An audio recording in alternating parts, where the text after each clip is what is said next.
You ready? Let's do this.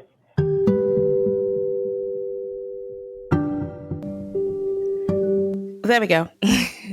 Hello, everyone. Welcome back to the GROklahoma podcast show. I'm the host, Dr. Ogunsoye, or Dr. Mel, and this is the GROklahoma podcast where we highlight clinical and translational research in Oklahoma, the people behind the research, and those who support them. And today, I have a wonderful guest on the podcast. And I should say that it's always so exciting to have people on the show. I know podcasting can be a very intimidating medium, but to have people just jump in blindly and be like, I'm going to give it a go, that's always exciting. So we cannot wait to share your stories. So who is our guest today? She's a professor, chair of the Department of Pharmaceutical Sciences, and holds the Richard T. Anderson Chair of Neuroscience at the University of Oklahoma College of Pharmacy. She has served as the past chair of the neuropharmacology division of the American Society of Pharmacology and Experimental Therapeutics, and also as chair of the executive committee of the Wisdom at OUHSC. She's originally from Norman, Oklahoma. She earned her postdoctoral training at Memorial Sloan Kettering Cancer Center in New York City with Dr. Gavril Pasternak. Prior to joining the faculty at the OU College of Pharmacy in 2006, she spent 11 years at the University of Houston College of Pharmacy, 3 of them as vice chair and director of graduate studies. Either as a PI or co-PI, she has received over $7.5 million, my goodness, in federal, state, and philanthropic grant funding. She has over 70 peer-reviewed papers and chapters on the regulation and contribution of neuropeptides and their receptors to traumatic stress, brain injury, pain, and opioid tolerance. Everyone, please join me in welcoming Dr. Kelly Standifer to the podcast today. Wow. Wow, this is amazing. Like what you've done so far and your accomplishments, and it's such an honor to be able to share your story. And I cannot wait to even unravel, the woman behind all of this accomplishment. So thank you. Thank you, Mo. It's a pleasure to be here. Let's start from the beginning. Can you just share your journey into becoming a professor, like how you grew up, your childhood, and all of that? Well, I was a bookworm, and I would take every opportunity I could to read. And I thought that my goal was to become a neurosurgeon. And so I got into college, and I love science, and I went to Duke. And when I went to Duke, I realized that it was going to be very hard to achieve that goal because a good 25% of the other students there also wanted to go into medicine. So it was an interesting realization, but I realized that I could achieve my study of the brain by also going into graduate school. And I had a work-study job in a lab in the psychiatry department at Duke doing some animal work and learning how to do animal behavior. And I realized that this was really what I wanted to do. The lab work caught my fancy, so I applied to graduate school in pharmacology and went to graduate school at the University of Florida in the pharmacology department there, and that's where the journey started. Well, I mean, thank you for sharing that, especially how you decided you went to medicine, but then seeing just another opportunity. So the dream has still remained the same, even though the channel differed as far as medicine, but now you're also doing research. Were there any incidents in your childhood that kind of, predicted this path you're on as far as exploring, traumatic stress, brain injury? As a child, was this something you were interested in, or how did that come about?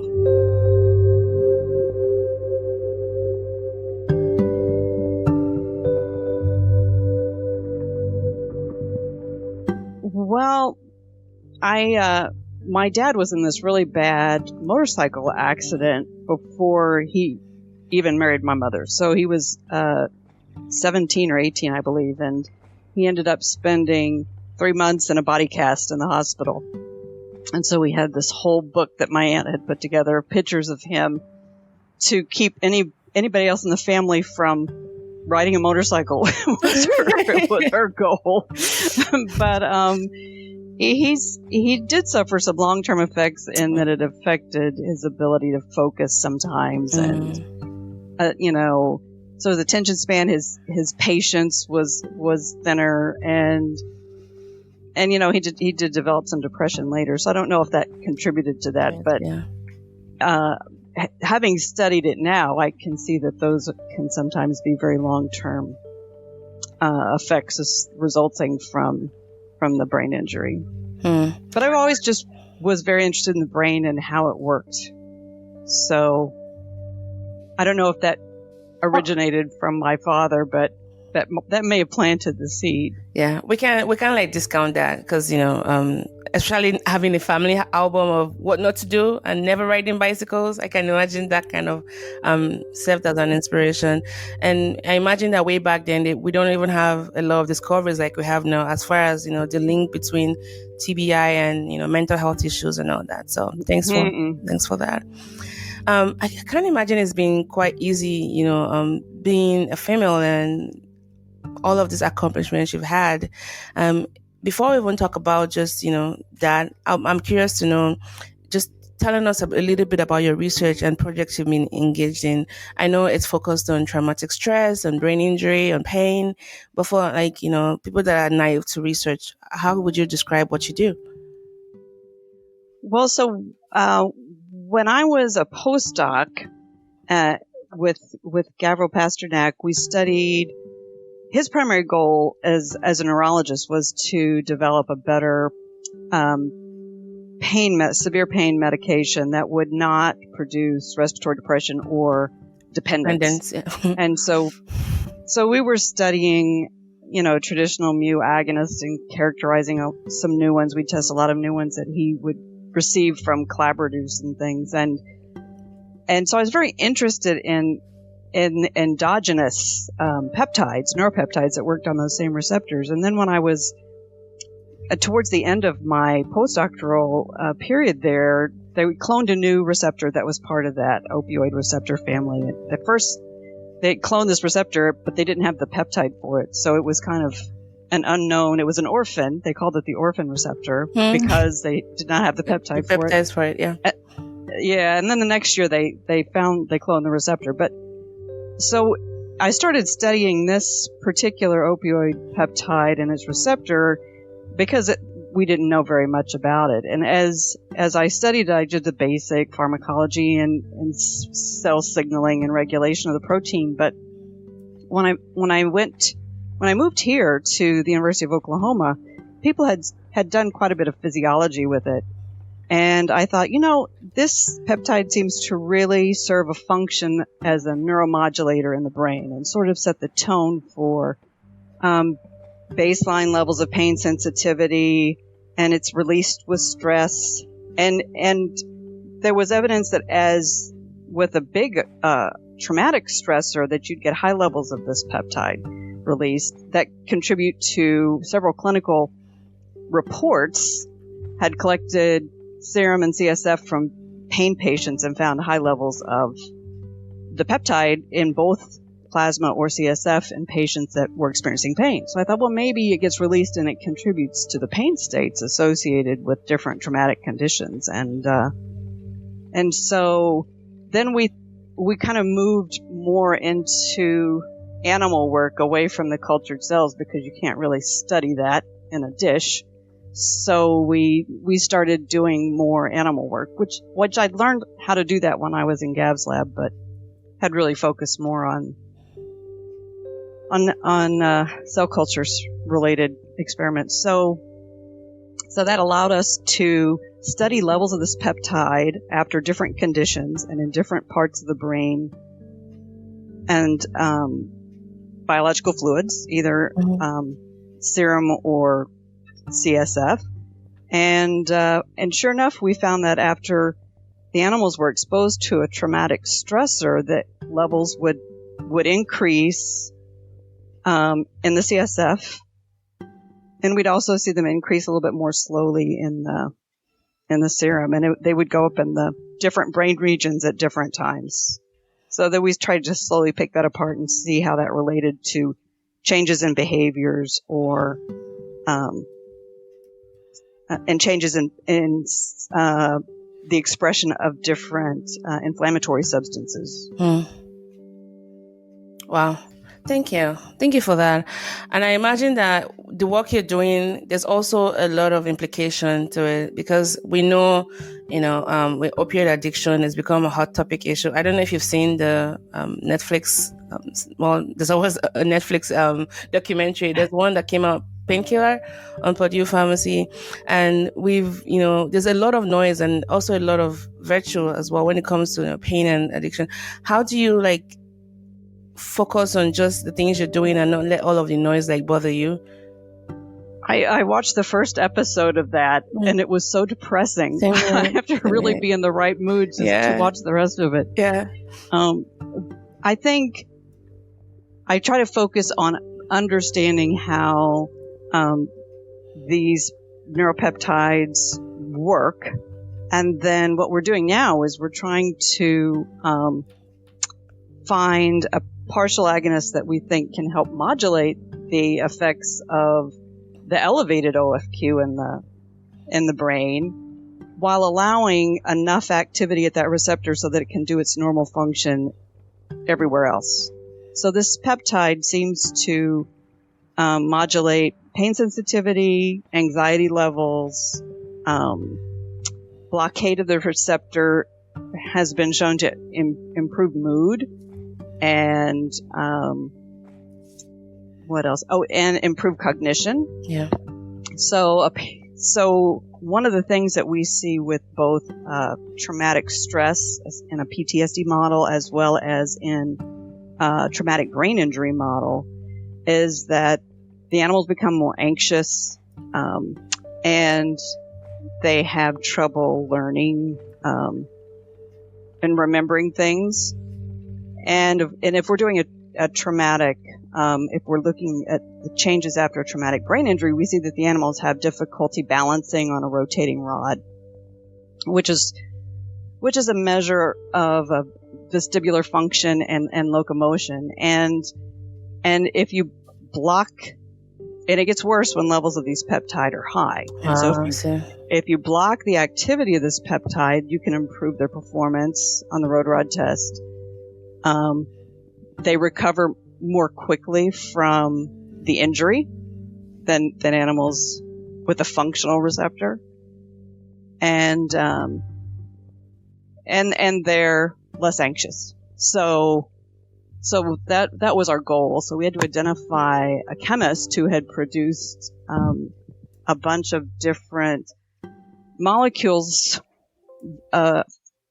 that bound to this receptor but had different levels of activity. So that's what our grants are looking at now is whether this partial agonist, so it according to cell culture studies, it appears to have about 25% activation of the receptor or 30%. So we thought, okay, that should tamp down the 50% increase that we see in peptide levels and allow everything to come back to normal sensitivity-wise in the body. So we'll see if that works. We've got a grant from the Department of Defense to look at modulation of different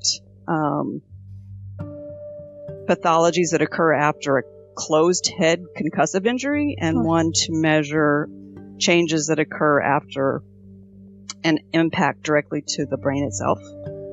And with that one, we're also measuring the ability of this peptide to modulate blood flow in the brain. So because after brain injury, you get a decreased blood flow.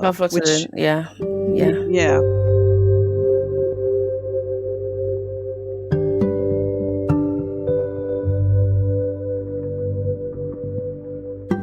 Wow. I feel like with the kind of work you do, it's never going to end. As far as just because humans, pain is still part of life. It's something that we all have to experience in one form or the other, and so thank you so much for sharing just what you do and the role of your work in the broader context of our lives as well. Now, you have been through several institutions. You talked about University of Houston. Even when you where the other place you went to get your postdoc. How would you say this diverse academic, and then you're here now at the University of Oklahoma, and you've been here for a while. How would you say these diverse academic environments have shaped your teaching and research philosophy? I think teaching-wise, you're just always looking for the best ways to communicate the information you're trying to impart to your students based on each class, because preferences change with different incoming classes of students, and today's students seem to have shorter attention span, and they're used to getting their information in sound bites, short sound bites. So really try to break down each particular concept that I'm trying to impart in smaller chunks, and then separate those with, a discussion or a quiz question or something, just so that they can sort of take that in and apply it to something, and then and try to move on. And it helps if you can include some.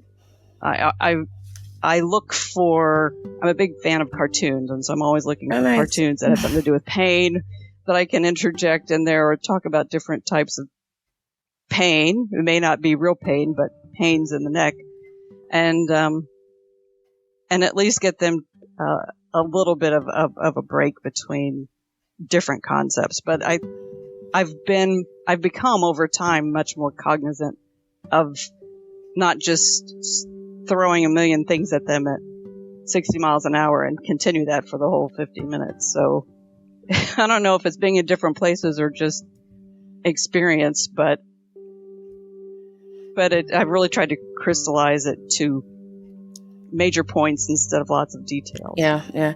I think it's all of what you said, plus, also the generational gap. I'm finding that because of just how fast-paced information can be. I mean, we have for example, when TikTok became a thing, 60 seconds, people can talk about a whole story in 60 seconds. How do you beat that as a lecturer? You have to move with the times. But you have to use your whole 2 hours and then carve objectives and then say a lot but not say too much. Times have changed. The good old days. You've also had a little bit of pivot in your career. While I imagine this can be quite exhilarating, but they also have their challenge. What advice would you give to those who are considering a shift, especially within academia and research, and how to blend those together? What was the first part of your question? Oh, career pivots. Oh, pivots. Yeah, pivots. Yeah. Well, I think if you find yourself just not really enjoying what you're doing, then you really need to sit back and say, should I still be doing this? Should I change something else? I was it was a big pivot moving into more animal-directed studies, and it really re-piqued my interest. I think you have to make some kind of, even if it's a pivot in the direction of your research, if not your the title, taking on administrative things was also a pivot, but sometimes you just need to change your focus a little bit to keep yourself interested, and also to keep the funding stream going, because at different times, different funding agencies will have different focuses. Yes. So one of the reasons we started paying more attention to Department of Defense funding is they're really focused on TBI. Issues affecting military personnel, which was pain, PTSD, TBI. And that allowed us to ask more what I thought were directly relevant questions, instead of spending so much time going to really discrete little mechanisms, but to sort of answer the bigger question first. So I think trying to maintain interest and enjoyment in your life is an important reason for a pivot. I mean, you've said it so brilliantly, and thank you so much for sharing that, especially the importance of, just a little bit of joy. I think a lot of us think research should not have joy. It should have a little bit of joy. It shouldn't give you joy all the time, But if you find yourself just constantly drowning in it, then maybe it's time for you to kind of like shift focus or think of something else to do, or think about how you can modify your current environment, right? Yeah. Let's speak about grant funding. You probably don't remember this, but you were one of the first people I approached when I thought about applying for the DoD, and your insights was so helpful in helping me get my grant, keeping my grant, and then the reports. You were very very clear about make sure you get that report going and make sure you do this and that. It really meant a lot to me because prior to that, all I heard about was NIH, which has a lot of merit and is one of the largest funders for research. But a lot of us tend to overlook other mechanisms which can help us, answer the same question. So the DoD for me was that groundbreaking opportunity to get funded as an early career investigator. So I want to say thank you so much for creating time for me and inspiring me as well. So, oh, you're welcome. Yeah, you have an extensive grant funding experience, over $7.5 million. That's amazing. So here are your flowers. What strategies would you say you have found to be the most successful in securing funding that has aligned with your research objectives? And after that, I would like to know the story of your first grant and the emotions it brought to you. I think one of the most important things is to make sure you're applying for a grant for which you're meeting all the criteria, that what you're proposing to do meets one of their focused objectives that they're interested in answering, one of their questions or focuses, and that you're coming into this proposal with all the required elements. So some proposals, like an R21, you don't have to have any preliminary data at all, especially some kinds of those, certain types of those, they don't want to see any preliminary data at all. Whereas most grants, you need to have enough preliminary data just to validate your approach that you're taking or the feasibility of your study for every aim, when sometimes every technique, if it's something that you haven't published with.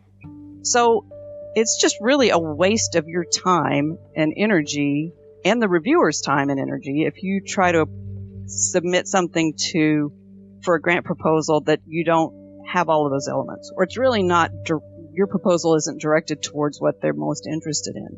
So I think spending the time to find something that aligns really well with what you're trying to do and the question you're trying to answer is critical. And then you have to be very, I don't want to say stubborn, because sometimes stubborn isn't good if you're not paying attention to their comments. But you have to be, you have to be dedicated to trying to see this through. But you also have to have thick skin, because those reviewers are going to come back with comments that are both constructive and not terribly constructive. So you have to be able to discern which pieces are most important for you to go through, because you can resubmit if you can address what they thought were important weaknesses. Maybe you needed more data, or you hadn't considered potential end result, so you can include that in your discussion and sort of test for that. But I'm just very good at sort of letting stuff roll right off my back and just focusing on the constructive parts. And I think if you can do that, it'll help. It helps get your grant funded and allows you to do the work that you'd like to do. But sometimes you have to be very patient, which was hard for me to learn. Yeah, because patience means more time. It means being patient with time. And what don't you have as a scientist? Time, That's right. Yeah. Can you share with us the story of your first grant and the emotions it brought to you? Oh, so the first grant, it was a small little grant. It was the Wendy Wilcase Cancer Fund. And I got it when I was still in New York. So I'd sort of moved during the 8 years I was there. I moved from a postdoc to a research associate to an assistant lab manager, which is really the equivalent of an assistant research professor position. And so I was eligible to apply for grants. And this was just a small grant. I think it was set up in memory of a little girl's, her family set this up, and it was to help fund research related to some of the ill effects that she experienced when she was being treated for cancer. And so it was just, I think maybe $17,000, and it was to work on some opioid receptor related thing to reduce dependence. And I was so excited because it was the first one I'd ever submitted, and it came through. Don't you love when that happens, when everything aligns, Yeah, that's right. It's a sign. You're on a roll. Yeah. Even though it's one. I know. It's an N of one.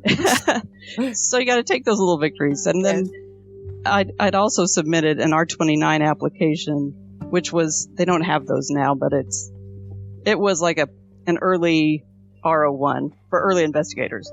And that got very good scores, and I had very constructive reviews. So then I was able to resubmit that and address the reviewers' concerns. So I was able to get that funded about the same time I was moving to Houston. So. Wow. So you came in with some money. That's always good. Oh, yeah. Well, so theoretically I came in with money, but they shut the budget down. So it was like 4 months late arriving. So every time I hear about a budget shutdown, I just remember that. But thanks for sharing that. And it's funny how everybody asks this question about their first grant. They always remember the moment, and they always remember the dollar amount to the pennies. But then I imagine that before then you've probably written a lot of grants, which they didn't get funded. I think it goes back to what you said about being thick-skinned and not giving up, right? Once you get that grant, you hardly remember the other grants you wrote that didn't get funded. Of course, they might be painful, but remember there's almost joy around the corner, so don't give up, right? Yeah. Which leads me to my next question about grant rejections. This is very common in academia. As a matter of fact, that was one of the things my mentor told me about. You need to learn how to accept rejection. Well, how do you stay motivated and resilient in the face of setbacks? Because I imagine that for that $7-something million you've gotten, you've also had a lot of rejections, but we don't really talk about that. So how do you stay motivated, and what kind of tips would you like to recycle to people upcoming like us?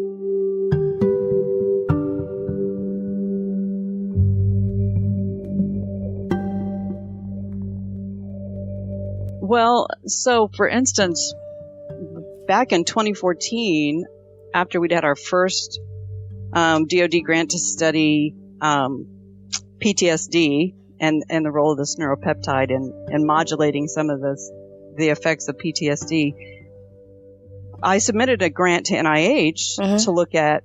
So we'd studied PTSD, and we'd studied one model of traumatic brain injury, and so I submitted this grant, and I said, these are highly comorbid. If you have a TBI, you almost always have experienced PTSD as well as a result of that, especially if it's a military-related event. And then in PTSD patients, it's not uncommon at all for them to have experienced a TBI.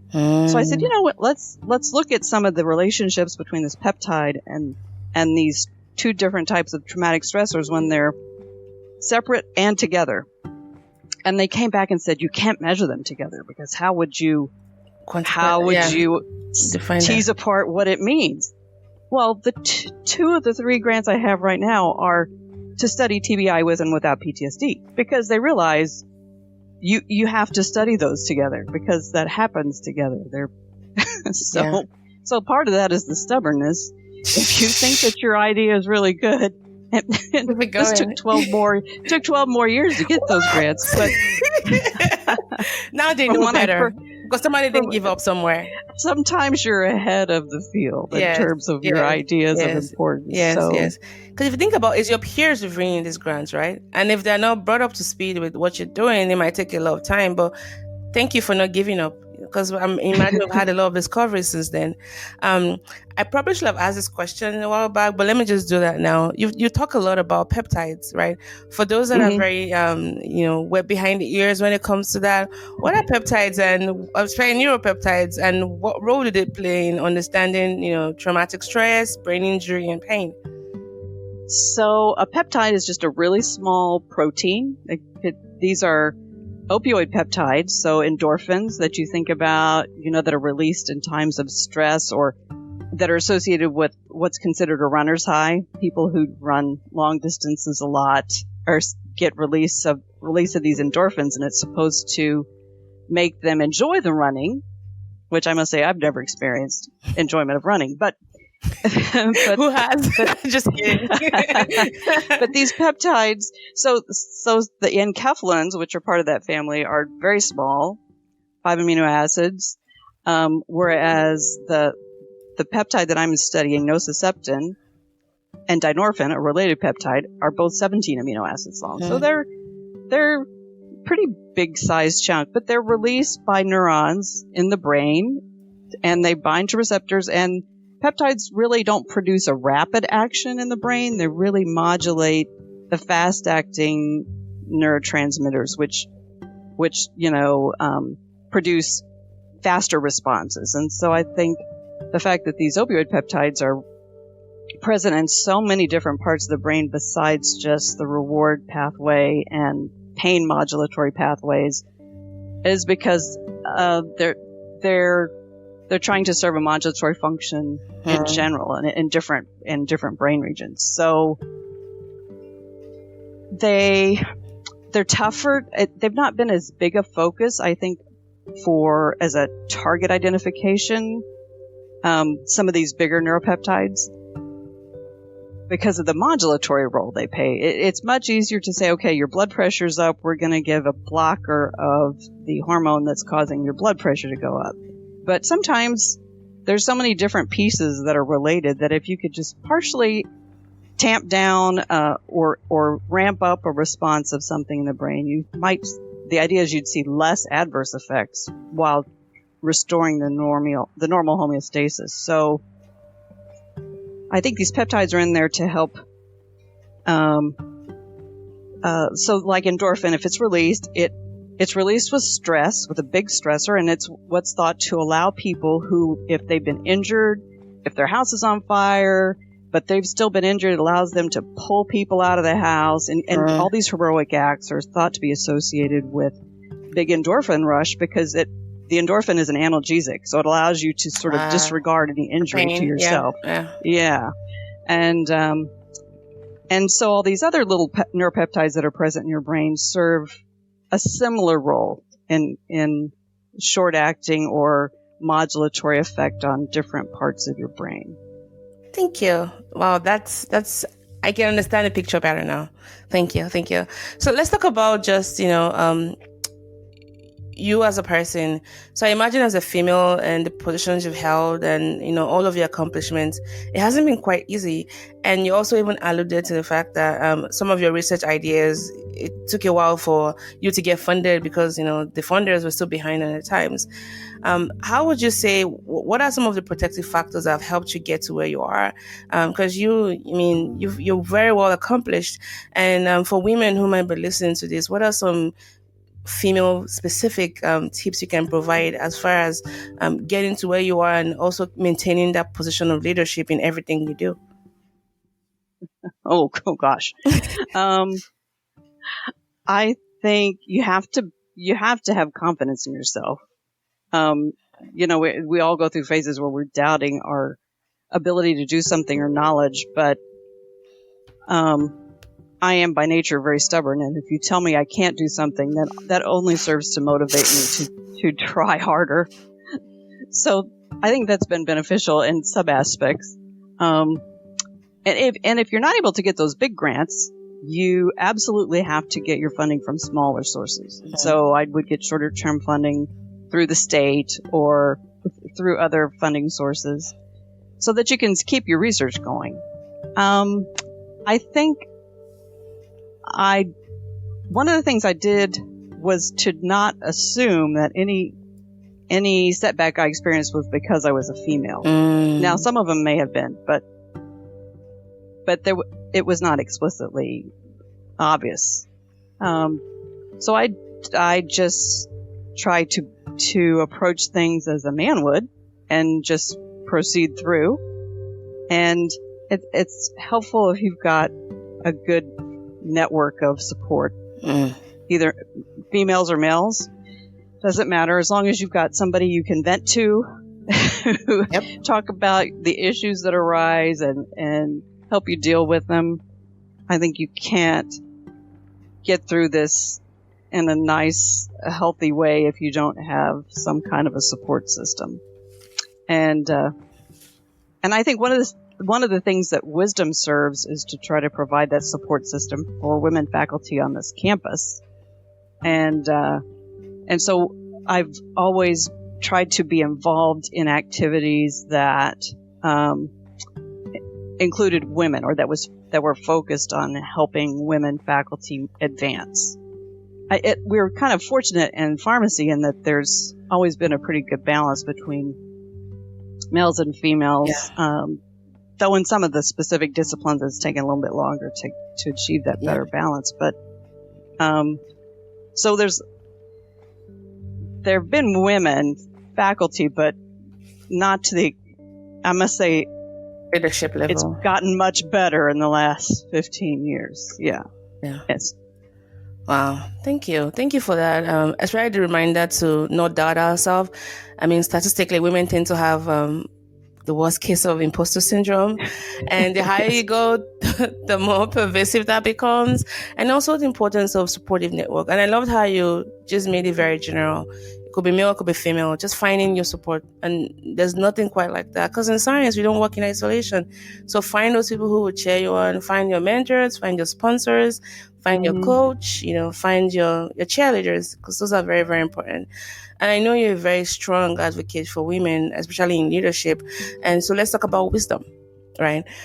You served as the chair of wisdom. And could you just elaborate on what the group is about? And for those who are yet to join, what are they missing out on? So I think Wisdom was initially established on this campus. It's Women in Science, Dentistry, Medicine, and Health is what the acronyms tries to encompass all the different colleges on campus. And it was established because there was this huge gap, not just here, but they were developed to address the gap here in the number of women who moved from associate professor to full professor. It's like they just got stalled. And so you'd see men proceeding up the ladder to full professor, but so many women did not. And a lot of times they didn't even try to go up to full professor. And that may not be because maybe they weren't encouraged to do so.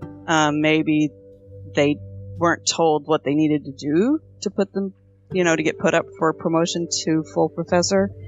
So Wisdom was set up to try to address that gap, and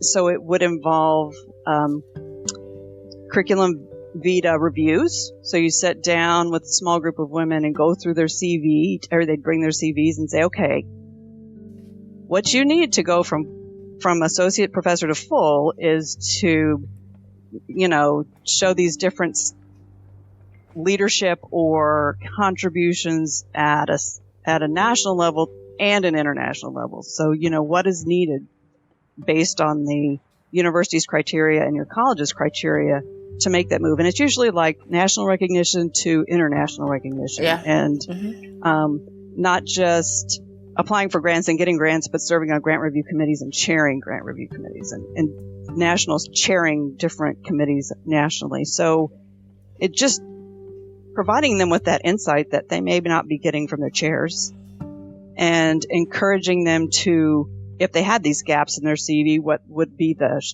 sort of the most expeditious way to fill them, and help them choose committee assignments if they'd never chaired a university committee or served on a university committee, then which ones might be most beneficial depending on what their role was.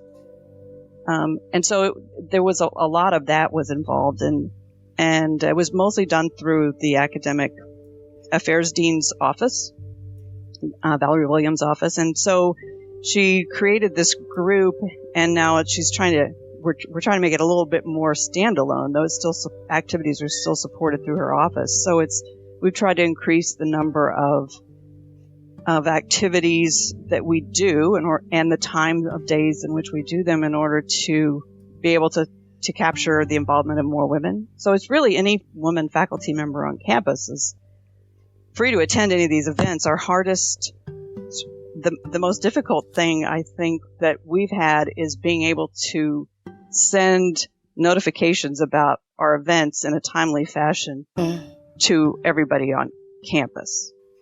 because there's been sort of crackdown, especially in medicine, about large blasts of emails because people tend to ignore their email. We're all burnt out. We're emailed out. Yeah. So that's been a challenge, and so we're trying to get things scheduled like a semester in advance so that we can put it on the calendar and it can go on the big boards that they have around campus and people can see it. But we've been trying to include more projects. Like we've got a Pearls of Wisdom, which is we're trying to do it once a month, but that was really too often. So we're doing it 4 or 5 times a year now. Usually it's the first Wednesday of the month at noon, and it's a Zoom event. But it talk about some aspect of academic life that women might have questions about. So we talk about how to get yourself nominated for an award, because that also helps you with promotion.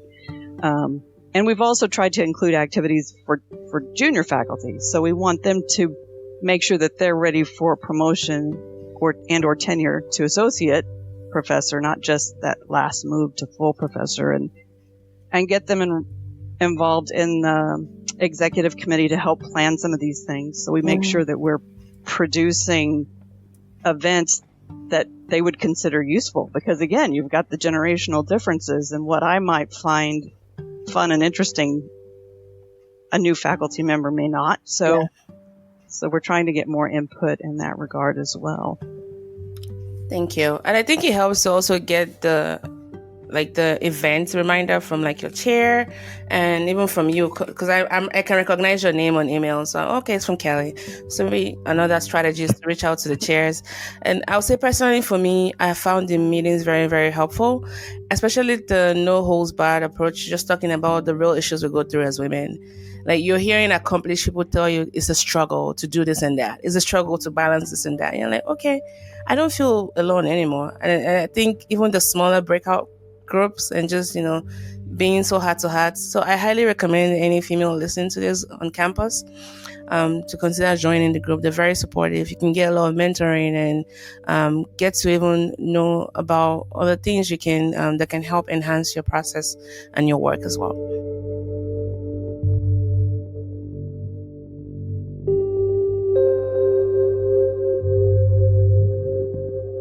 Still on this topic of trying to balance it all, I imagine you have a family as well, right? How do you do it all? Tell me how you do it all. It was hard. Stay so collected. It was hard calm. with the girls. Yeah, when the girls were little. So one of my daughters is 25 now, and the other is going to be 21 in November. So she's still in college, the younger one. But when we first moved here, they were in 3rd grade and preschool. So it was, and we live in Norman. So the trick was trying to get home by 6 o'clock so we did not have to pay the late fee to the to the daycare. They were always the last 2 kids picked up. It was sad. But I think one of the things that we did is we always had dinner together, which was challenging when they were on 2 different soccer teams at one point and practices weren't at the same time, but we always ate dinner together. And I think paying attention to the importance of family, even if it's just dinner, if it's just, which the girls will tell me now, it's not just dinner, Mom. You cannot imagine. Nobody else does that anymore. There's just so many, all their friends would say, we never eat together. And they were just so excited when they would say, well, we've got dinner. We can't do it right now because we have dinner. But I think that makes that provides stability. Even if it's that one thing, it provides stability and it indicates that family unit is important. And so that was one of the things. It sort of resets you. Yeah. You're focusing on dinner and your family for 30 minutes or an hour. And it sort of takes everything else from the top of your mind that was about the day. So you can delay that, thinking about that to-do list for a few hours. Yeah. Thank you. I'm taking notes because we have dinner together, but I always feel like it's just never enough, because I work, my husband works as well. Our daughter is in daycare like a third of the day, and by the time she comes home, it's like, my goodness, it's already time for dinner. I haven't spent a lot of time with you. But thank you for that reminder that even if it's just dinner time, sitting together and having a meal, that's something, that's something to keep going. So thank They'll you. really realize how important that was when they get older, and they realize none of their friends do that. Okay, I'll keep that going. Thank you. So I guess as we tailor down the conversation, I was just curious to know, we've seen the emergence of large language models and artificial intelligence, and in academia, both in teaching and research. I'm curious to know if you've adopted any of this, and if you're yet to, how do you see it kind of shaping your research or even your teaching practices in the future? Oh, no, I have not, really. And that's okay. And if I could, I would make myself very adept at bioinformatics and the ability to process and use larger data sets, which I know AI is very helpful in that regard. So that would be on my to-do list. In terms of learning a new thing, I think the next big thing would be to hire people who can do that for you. Yeah. And bring it into your lab, maybe. You may not be the expert, but to allow somebody to do that. I know in teaching, there's a big concern about students using AI to write papers, and it's certainly a big concern now. You can't submit a manuscript to just about any journal without them sending it through that detection, a program to see if how much of it's been copied or includes non-cited work from other people. So it's there, whether you're paying attention to it or not. You're going to be affected by that, the fact that it is there. And I think we just have to prepare. We have to really drive home the idea that everything needs to be in your own phrasing. You need to make sure it's all in your own words and cite everything. And we both know how hard it is to get students to write. Oh yeah. Because they're used to texting, right? Yeah. They think in little short sentence fragments with no correct spelling. So and it's gotten shorter with the acronyms, and I'm like, I can't keep up. Yeah, that's right. I can't keep up. Yeah. So maybe that's a good excuse to really emphasize writing. Is like, okay, when you submit this, you don't want it to come back and have the editor say, this looks like you plagiarized half of it. So getting them to look at that in their own. I know what some people are trying to do with AI is to generate something from AI and have on a particular topic and have students parse that out in terms of of the scientific concepts in there and say, okay, does this make sense? Yeah. Is this valid, or is it just pulling out sound bites from all over the internet that really don't put together any cohesive idea or defend it? Those are very, great words to kind of ponder on. Thank you so much for sharing that. I have some bonus questions for you, just to relax and unwind. We've talked about the very hard stuff. So, amidst all the many hats you wear and your busy roles, how do you recharge? Are there any hobbies or activities that provide balance outside of work for you? So I start my day with the Wordle and with the spelling bee from the New York Times. Yeah. And then I do a lot of crosswords and words with friends. So those are quick things that I can do when I need to try to relax a little bit. I like to work in the garden, my flower garden, but that's been a challenge with the heat. The heat, oh yeah. But that's an expensive hobby to have in Oklahoma. Yeah. But we enjoy anything involving a ball. So that's football season now. We're enjoying that. Tennis, soccer. Yeah. So enjoy watching or playing. You're watching or playing? When I was younger, I loved playing volleyball. Yeah. But it's all limited to watching now. Oh, yeah. That's still fun. Still fun. Is there a skill you've always wanted to learn, but you haven't had the chance to? Like I said, I would love to be well versed in bioinformatics. Yeah. Oh yeah, I mentioned that. Yeah. A non-professional skill, painting. I would like to be able to paint. I've never Like learned an how to artist painter. Like paint. that's. Have you done sip and paint or those little courses you can take that teaches you how to paint stuff? By the time you're done, I've got the Yeah. Pinot's palette. yeah, those ones. Yeah. Yes, the wine improves your the wine, ability yeah. to paint, And I can or your imagine tolerance for what you've painted. in Venus Veritas, right?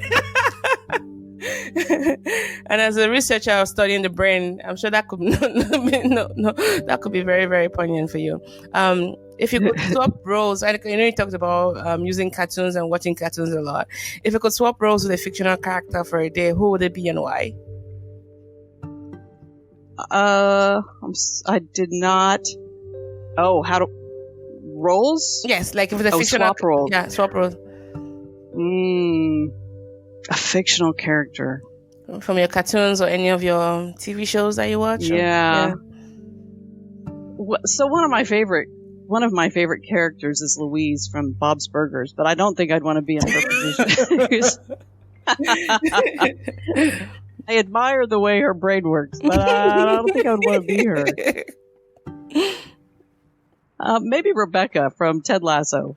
Oh yeah, she's. I wouldn't mind having that wardrobe for a while. I know she dresses so. I love Ted Lasso. I feel like most of life's hard questions can be answered by a Ted Lasso episode. Everyone should watch Ted Lasso. I just love how it shows the grayness in human characters. Like in movies, in series, you usually have the villain and the superheroes, but you realize that that dichotomy lies in every one of us. Our propensity for good and evil. But then how do you still move on and, which do you choose? Exactly. Yeah. Which you have both powers and no one is like inherently evil. They might have good intentions, but do bad acts. Ted Lasso does a good job of that. Plus the humor always helps. I love that show. Yes. Thanks for bringing that up. Oh, you're welcome.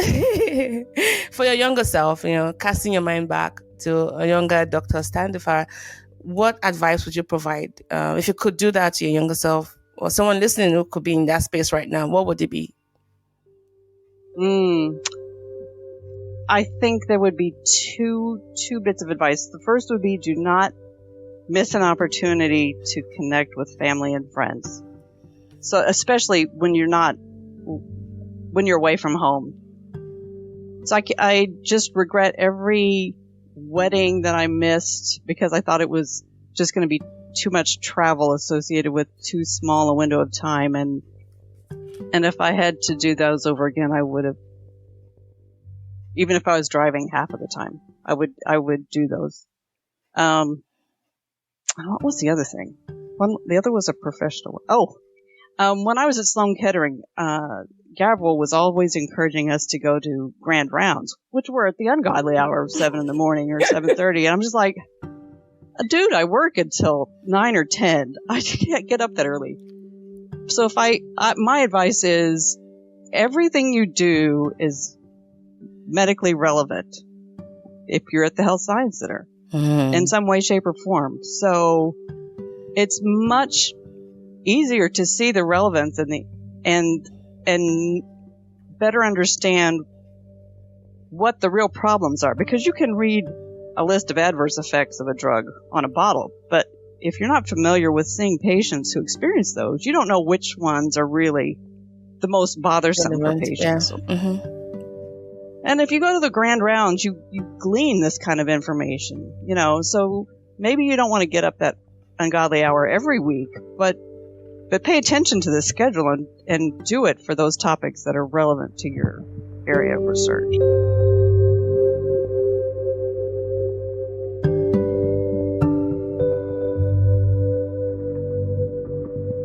Thank you. I love those two things you talked about. Don't discount the time you spend with your friends and families. And then also everything you do matters. And it might not make sense now, but just keep doing them, right? And I think it will be it will be a missed opportunity because you talked about not to talk about this person. You mentioned his name a lot. That's Dr. Gabriel Pasternak. I believe he's passed away now for about 4 years, Yeah, and he's yes. world renowned for opioids. And it seems like it had a lot of impact in your life. Can you just speak briefly about the role he's had in your life and what it was like being in his lab when you were there? He was really great. He was jolly and so excited about science. Oh my God, his favorite instrument in the lab was the rotavapor because he was really a chemist at heart. So he always had a chemist in the lab. He had a bunch of pharmacologists. He had a molecular biologist once that field took off, and then behavioral people. And so I was there for a long enough period of time that I got to go through participate in all those different areas and learn from all those people who are experts in those particular areas. But he just could not wait to hear about data. Like he'd come in the morning. He'd already been there for a couple hours by the time you got there. But, what's new? What's your data? He'd have his coffee cup and he wanted to know what was new. And he was just excited about science. And it made me realize this is why we do this. This is why I'm still here, because it's exciting and it's motivating. He was especially motivating because he was on call 2 months out of the year. And then he, of course, followed his patients the rest of the time, but he saw everybody that came in for neurology consults during those months that he was on call. And you could always tell because he would just look so deflated by the end of the day because you can't always help these people, right? That are, especially Sloan Kettering. A lot of patients that come in there, everything else has failed. But he would bounce right back. You give him a little bit of good data and he was good to go. So I just, it taught me that you can stay excited about science, that you really need to work within a team. You can do more if you've got a team around you that is contributing in different ways to that science. And it was the first time I was leading groups of people, because I sort of managed the lab when I was a more senior person there, and hiring people and trying to get them in line when they weren't doing what they were supposed to do, and managing budgets. I learned all that from him. So that was useful. That was useful. But he was very generous with his time. He taught us how to write grants and papers, and so I got a lot of mentoring stuff from him as well. Thank you. Thank you so much for sharing. Yes. I'm so sorry for your loss. I just Googled him as we were having a conversation, and there's a lot of attributes, about him, and everything you said was what most people said about him. So I can imagine it's had a lot of impact, not just on your life, but so many other scientists as well. So may his soul keep resting in peace. Thank you. It was also good because he had such a huge lab group over time. I've got a large group of friends that we overlapped at different periods of time with in the lab with him. So that's it's like a family. Do you guys ever get a meetup? Because it's been going on for like 4 years. You have like a GABS group where you all just come together and talk about There's science. There's a LinkedIn group that we've got. We don't utilize that enough, but we do get together at meetings. Subgroups of us if we're all attending a particular meeting. We did get together after he died, after COVID, and had a big get together. It was like 20 of us with scotch. That was his drink of choice at the end of the day. So regardless of whether we like scotch or not, we all drank a toast to him. To Gav. Yeah. Well, finally, would be any parting words as we round off the episode. I mean, and then just thank you so much for being part of the podcast. But you're welcome. I think it's all the interesting work that gets done at OUHSC is not really, most people don't hear about it, and I hope that this becomes a way for more people to learn about some of the really interesting stuff that goes on here. So thank you for doing it. I agree, and thank you for being a part of that voice, because we want to diversify the voices and show the people behind all of the great discoveries. So for those who might be wanting to reach out to you, where can they find you? Oh, they can find me on LinkedIn, or they can shoot me an email, Kelly-Standifer at ouhsc.edu. And especially if you're women faculty on campus, send me ideas for things you'd like to see Wisdom do.